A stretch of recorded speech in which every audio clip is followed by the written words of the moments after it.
Long ago, the yellowhammer sang high in the thorns. He sang near a litter that the doe brought out to play. He sang in the wind, and the kittens played below. Their time slipped by, all under the elder blooms. But the bird flew away, and now my heart is dark, and time will never play in the fields again. Long ago, the orange beetle clung to the ryegrass stem. The windy grass was waving. A buck and a doe ran through the meadow. They scratched a hole in the bank. They did what they pleased under the hazel leaves, but the beetles died in the frost, and my heart is dark, and I shall never choose a mate again. The frost is falling. The frost falls into my body.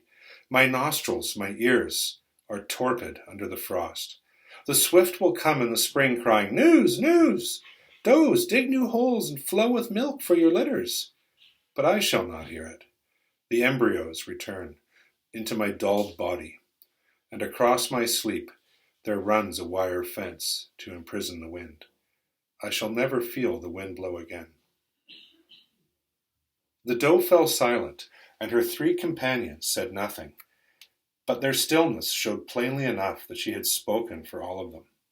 A flock of starlings passed overhead, chattering and whistling, and a liquid dropping fell into the grass among the little group, but none were moved or startled. Each seemed taken up with the same melancholy thoughts which, however sad, were at least far away from Ephrathah. Bigwig's spirit was as tough as his body, and quite without sentimentality, but like most creatures who have experienced hardship and danger, he could recognize and respect suffering when he saw it. He was accustomed to sizing up other rabbits and deciding what they were good for. It struck him that these does were not far from the end of their powers. A wild animal that feels that it no longer has any reason to live reaches in the end a point when its remaining energies may actually be directed towards dying. It was this state of mind that Bigwig had mistakenly attributed to Fiver in the warren of the snares, and since then his judgment had matured. He felt that despair was not far from these does, and from all that he had heard of Ephrathah, both from Captain Hawley and Sherville, he could understand why. He knew the effects of overcrowding and tension in a warren show themselves first among the does. They become infertile and aggressive. But if aggression cannot mend their troubles, they often begin to drift towards the only other way out. He wondered along which point of this dismal path these particular does had reached. He hopped down into the hollow. The does, disturbed from their thoughts, looked at him resentfully and drew away. "I know you're Nell Thilta," said Bigwig to the pretty young doe, who had retorted to Sherville in the run. "But what's your name?" he went on, turning to the doe beside her. And after a pause, she answered reluctantly, "Thethuthanang, sir." "And yours?" said Bigwig to the doe who had spoken the verses. She turned to him, full of a look of such wretchedness, full of accusation and suffering, that it was all he could do not to beg her then and there to believe that he was her secret friend, and that he hated Ephrathah and the authority which he represented himself. Nell Thilta's comments to Sherville in the run had been full of hatred, but this doe's gaze spoke of wrongs beyond her power to express. And as Bigwig stared back at her, he suddenly recalled Hawley's description of the great yellow hrududu that had torn open the ditch above the destroyed warren. That might have meant a look like this, he thought. But then the doe answered, "My name is Hyacinthly, sir." "Hyacinthly," said Bigwig, startled out of his self-possession. Then it was you who—" But he stopped. It might be dangerous to ask whether she remembered speaking to Captain Hawley, but whether she did or not, here evidently was the rabbit who had told Hawley and his companions about all the troubles of Ephrathah and the discontent among the does. If he remembered Hawley's story rightly, she had also made some sort of attempt to leave the warren. But, he thought, as he met once more her desolate eyes, What is she good for now? May we have the permission to go, sir? Asked Nelthilda. The company of officers absolutely overpowers us, you see. We find a little of your company goes an awfully long way. Oh, yes, certainly, by all means, replied Bigwig in confusion. He remained where he was as the does hopped away. Nelthilda, raising her voice to remark, What a big oaf! And half looking around in the hope that he would take her up on it. Oh, well, there's one of them with some spirit left, anyway, he thought, as he made his way out to the sentry guards. He spent some time talking to the sentries and learning about how they were organized. It was a depressingly efficient system. Each sentry could reach his neighbor in a matter of seconds, and the appropriate stamping signals, for they had many, would bring out the officers and the reserves. If necessary, the Auslaffe would be alerted in almost no time at all, and so could Captain Campion, or whatever officer might be patrolling the outskirts of the warren. And since only one mark fed at each time, there could hardly be any confusion about where to go if an alarm were given. One of the sentries, Marjoram, told him about the attempted escape by Blackavar. He pretended to feed his way out as far as he could, said Marjoram, and then he made a dash for it. He actually managed to knock down 2 sentries who tried to stop him, and I doubt whether anyone on his own has ever done as much as that. He ran like mad, but Campion had got the alarm out, you see, and he simply moved around and intercepted him further down the fields. Of course, if he hadn't smashed into the sentries, the council might have let him off more lightly. Do you like warren life? Asked Bigwig. It's not so bad now I'm in the Ausla, answered Marjoram, and if I can get to be an officer one day, I guess it'll be better still. I've gone out on 2 wide patrols now. Those are the things to get yourself noticed around here. I can track and fight as well as most, but of course they need more than that from an officer. I sure think our officers are a strong bunch, don't you? Yes, I do, said Bigwig with feeling. It struck him that Marjoram evidently did not even realize that he himself was a newcomer to Ephrata. At any rate, he showed neither jealousy nor resentment. Bigwig was beginning to realize that in this place nobody was told more than was good for him, or got to know very much at all, except what was right in front of his nose.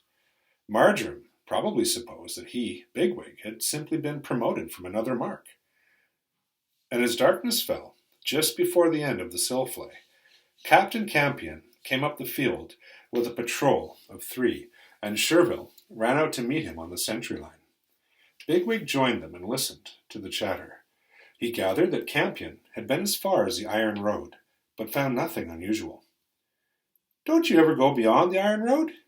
Bigwig asked casually. Well, not very often, answered Campion. It's wet over there, Not great country for rabbits. I've been there, but on these ordinary patrols I'm really looking closer to home.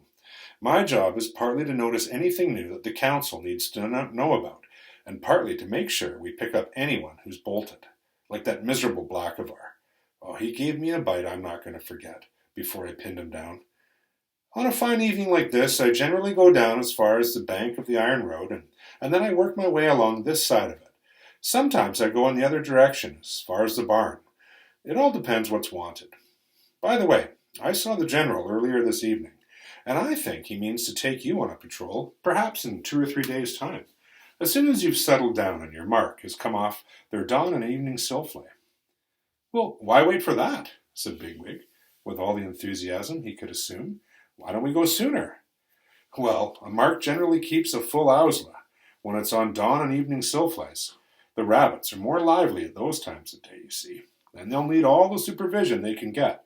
But a mark that's on the Frith and Fu Inlay Silflay can generally spare Ausla for wide patrols. Now, I'll leave you here. I've got to take my group over to the Crixa and report back to the General. As soon as the mark had gone underground, and Blackavar had been taken away by his escort, Bigwig excused himself to Sherville and Avens, and went to his own burrow. And although all the ordinary rabbits were cramped underground, the sentries had 2 large roomy burrows to themselves, while each officer even had a private burrow. By himself at last, Bigwig settled down to think over his problem. The difficulties were bewildering. He was fairly certain that with Kihar's help, he himself could escape from Ephrathah whenever he wished. But how in the world was he going to bring out a bunch of does, supposing that any were even ready to try it? If he took it upon himself to call the sentries in during Silflay, Sherville would see what he had done in a matter of moments. The only possibility then was to make the breakout during the day, to wait until Sherville was asleep, and then order a sentry to leave his post at the mouth of one of the holes. And Bigwig considered this. He could see no flaw in this problem. Then the thought came to him, what about Blackavar? Blackavar, he assumed, spent the day under guard in some special burrow somewhere. Probably hardly anyone knew exactly where. No one knew anything in Ephrathah, and certainly no one would tell him. So he may have to leave Blackavar. No realistic plan could actually include him. But I'll be jiggered if I leave him, muttered Bigwig to himself.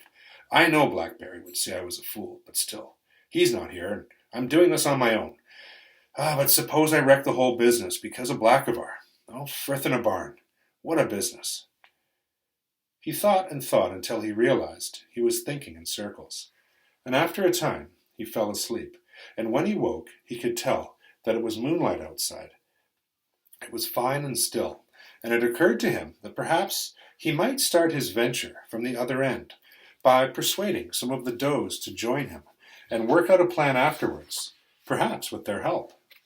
He went down the run until he came upon a young rabbit sleeping as best as he could just outside an overcrowded burrow, and he woke him. Do you know Heisensley? He asked. Oh, yes, sir, replied the rabbit, with a rather pathetic attempt to sound brisk and ready. Go and find her. Tell her to come to my burrow, said Bigwig. No one else is to come with her. Do you understand me? Yes, sir.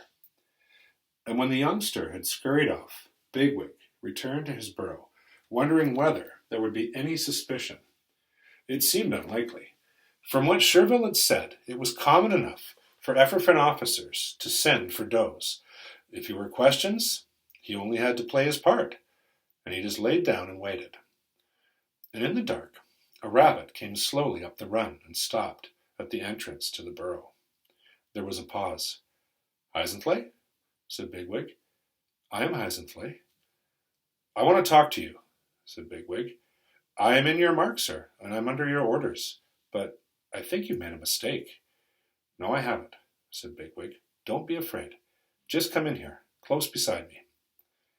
Heisensley obeyed, and he could feel her pulse, her body tense. Her eyes were closed, and her claws dug into the floor. Heisensley, whispered Bigwig into her ear, listen carefully. Do you remember that many days ago now 4 rabbits came to Ephrathah in the evening? One had very pale grey fur, and one had a healed rat bite on his foreleg. You talked with their leader. His name was Holly, and I know what he told you. Heisensley turned her head away in fear. How do you know? Never mind, just listen.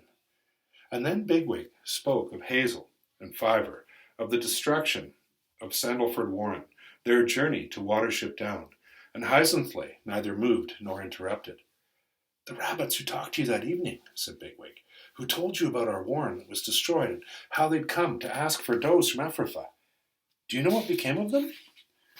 Heisensley's reply was no more than the faintest murmur in his ear. I know what I heard. They escaped the next evening, and Captain Sharlock was killed pursuing them. And was any other patrol sent after them, Heisensley? Maybe the next day after that? Well, we heard there were no more officers to spare, with Buglos under arrest and Sharlock dead. Well, those rabbits returned safely, and one of them is not far away now, with Hazel and Fiver and several more. They are very cunning and resourceful, and they are waiting for me to bring does out of Ephrathah, as many as I can get to come. And I'll be ready to send them a message tomorrow morning. But how? By a bird, if all goes well. And then Bigwig told her about Kihar.